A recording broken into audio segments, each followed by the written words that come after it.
The forest was old, quiet, and dense, perfect for the kind of off-grid camping that Dan and Marcus loved. They had driven miles beyond any town, parked near an old ranger station that looked long abandoned, then hiked 5 hours into the deep woods where even the birds seemed hesitant to sing. They set up their 2 tents on a patch of even ground between crooked pine trees, built a fire, and joked about ghosts and cryptids under a sky full of stars. By the time the fire turned to embers and their laughter faded into yawns, the only sound left was the wind brushing through the branches above. Everything felt right, at least until morning. Dan was the first to wake. The zip of his tent sounded harsh in the morning stillness. He stepped out, stretching his arms with a grunt, and blinked at the soft golden light cutting through the trees. Then his eyes froze. There was a third tent. It was sitting between his and Marcus's like it had always been there. But it hadn't. He was sure of it. They had spaced their tents out the night before, maybe 10 feet apart, to give each other room. This third tent now occupied that space. An ugly, dark green dome with faded fabric, zipped shut. Dan didn't say anything at first. He just stared. It wasn't just that it hadn't been there. It was that there were no footprints in the dirt or pine needles. The tent was surrounded by untouched ground. No drag marks, no boot prints, no disturbed leaves. It was as if it had grown there overnight. He called Marcus out. His friend emerged groggy, rubbing his face. But the moment he saw the third tent, his sleepiness vanished. "What the hell? You see it too, right?" Dan asked. "Yeah," Marcus said slowly. We would have seen someone set that up. There was no one else out here. We checked for miles." Dan walked around it, inspecting. No markings, no brand, no signs of wear. "It looks old, but also new." Marcus knelt and touched the fabric.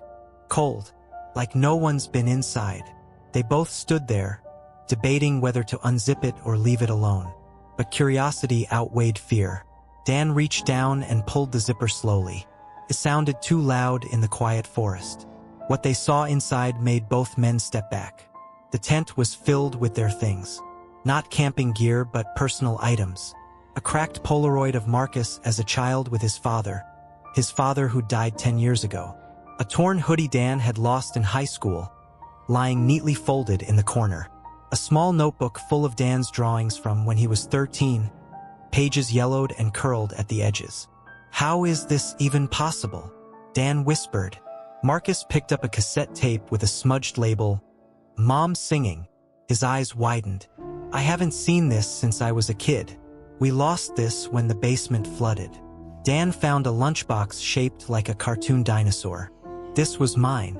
First grade." The tent was like a shrine, except it wasn't lovingly curated. Something was wrong. The items looked like they had rotted with time, then been put on display. There was mold on some of the pages, a dark smudge on the photo like a fingerprint burned into the image. The smell was faint but sour, like old milk and copper. "Let's pack up," Marcus said, standing abruptly. "I don't care what this is. I want out." Dan didn't argue. They rushed to break down their tents, eyes flicking constantly to the third one. But as Dan reached for his sleeping bag, he saw something else. Another tent.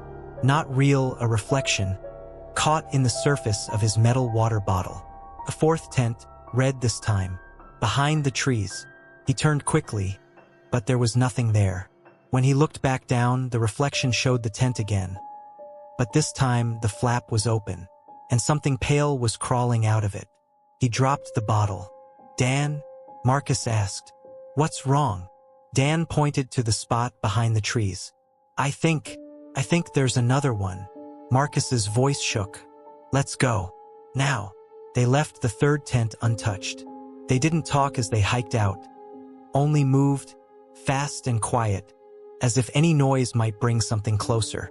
But an hour into their trek, they realized something chilling. They had been walking downhill for 30 minutes, but now they were heading uphill again without having changed direction. The sun, which had risen in the east, now appeared to be behind them. They checked the compass. It spun in slow, lazy circles. Then they heard it. Zayap, the unmistakable sound of a tent being unzipped, right behind them. They turned. There it was, the third tent, set up in the clearing where they now stood, like it had been waiting. Kara had always loved solitude. That's why she came out here, 3 days alone in the backwoods of the Pacific Northwest, with nothing but her camera gear, a backpack, and the steady rhythm of nature to clear her mind. No emails, no buzzing phones, just trees, silence, and the occasional call of an eagle overhead. She was staying in an old fire lookout tower she'd rented from a retired ranger. It wasn't listed online. You had to know someone to even hear about it. Perched on the edge of a forest cliff, it gave her a wide view of the endless canopy stretching out below, green waves of pine and fir swaying in slow, rhythmic breaths. On her second evening, fog rolled in fast. 1 minute the treetops were aglow with amber light, and the next, it looked like the forest had exhaled a heavy breath that swallowed the entire world. The mist was dense and damp, rising from the valleys below like ghostly fingers clawing toward the tower. She stood on the balcony, camera in hand, trying to capture the eerie beauty. But as the fog thickened, the sense of wonder turned off. Not wrong, not exactly, but unnerving.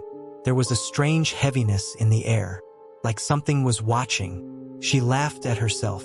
Too many horror movies. Then she saw them. Eyes, far off, just barely visible through the fog. 2 points of light, dull and yellowish, hovering above the treetops.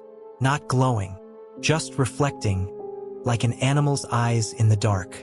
At first, she thought it was some kind of illusion, maybe light bouncing off a spider's web. She lifted her flashlight and pointed it toward the shape. The eyes vanished. She blinked, waited, nothing.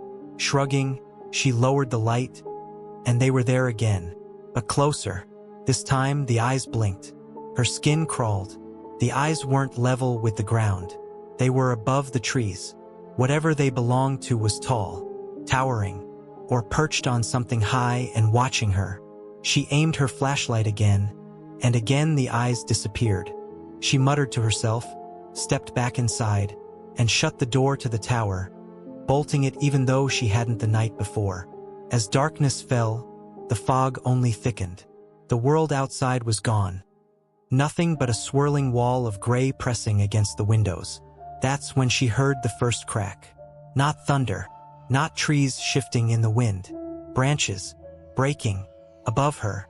The lookout tower was sturdy, built decades ago for forest rangers to spot wildfires, standing 30 feet high. But now it creaked like something was moving over it, testing the beams, circling. She turned off her lantern, letting the room fall into darkness. Peered through the window, nothing but fog. Then came a sound she couldn't explain. Skin dragging against the roof. Not the patter of rain or the brush of wind. Something solid, slow, like the palm of a giant hand. Then came another pair of eyes, this time closer, level with the window now. They blinked once, twice. She dropped to the floor. Her breath came fast and shallow.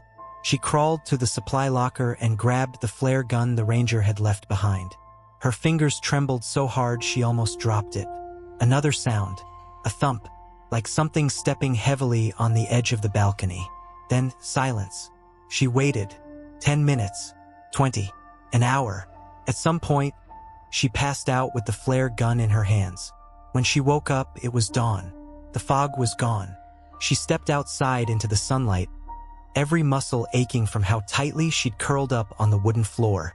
The forest below was still, peaceful, birds chirping like nothing had happened. She laughed, a weak, bitter sound. Maybe she'd imagined it all. Then she saw it. On the railing of the balcony, 3 thick gouges, claw marks, deep, spaced far apart. Higher up, on the outer edge of the roof, the wood was cracked and splintered. Something massive had perched there during the night. She left the tower that morning, didn't finish her trip. She hiked back to the ranger's cabin, not even stopping to rest.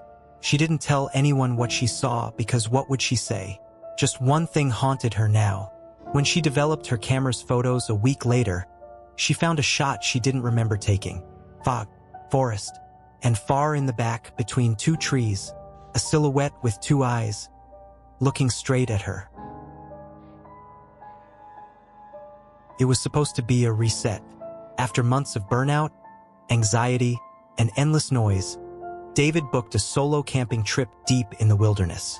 He found a spot he'd read about in an obscure nature forum, a hidden lake, unnamed on most maps, surrounded by cliffs and pines.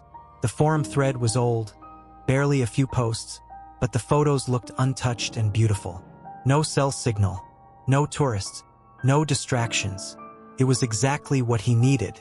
The hike was brutal, 3 hours through thick brush and uneven ground.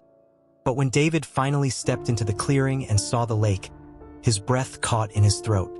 It was still, not a ripple, not a breeze. The water was a perfect mirror, dark and glassy, reflecting the gray sky and towering trees like polished obsidian. It was eerie in its perfection, beautiful but almost too calm. He pitched his tent near the shore and sat for a while, just watching. The reflection looked so crisp it was disorienting.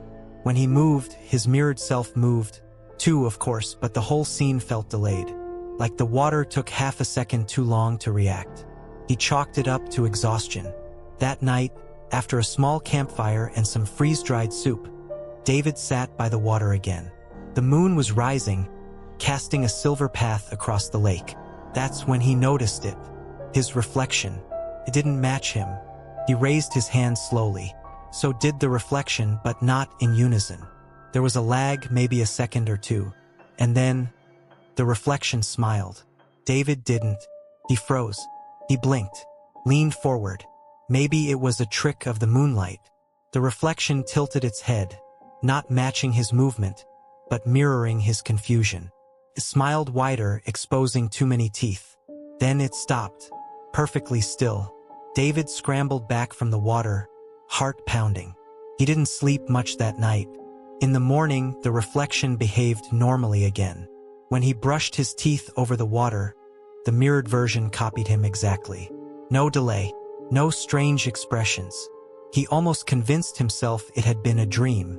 Until that evening, David was walking along the rocky edge of the lake, camera in hand, taking pictures of the mist curling along the treetops. When he glanced down, he noticed his reflection again. This time, it was already looking up at him, smiling. He wasn't smiling. He wasn't even looking down yet. And worse, it had a cut on its cheek. David touched his own face. Smooth, no injury. The reflection's cut looked fresh, a crimson line just under the eye. He dropped his camera. He started to back away slowly. The reflection tilted its head again, but this time not at the same angle. It looked more like mockery. That night, he stayed zipped up in his tent, refusing to go near the water. But he could hear it. Soft splashing just a few feet away. Footsteps, no, not footsteps. Sloshing. Something walking in the shallows. He stayed perfectly still, clutching his flashlight like a weapon. Then came the whisper, from just outside the tent. David! His own voice, but wrong. Slow, drawn out, guttural. Come see. He didn't move. At some point, the whispering stopped. By morning, he thought he was losing his mind. He packed up quickly, but when he stepped outside, he froze. His tent. It was perfectly reflected in the lake. Every fold, every detail. But he wasn't. There was no reflection of him at all. And then, just as he turned to run, his reflection stepped into frame. From the side, as if walking in from somewhere else. And this time, it wasn't copying him. It was waving. David sprinted into the woods, leaving his tent, his pack, everything. He didn't stop until he found the trail again. Somehow, he made it back to his car by nightfall. He never told anyone, but he stopped looking into still water. No mirrors, no lakes, no windows at night, because sometimes late at night he sees it, just over his shoulder, smiling, with that same long crimson cut under the eye. And it's always a step closer than it was the last time.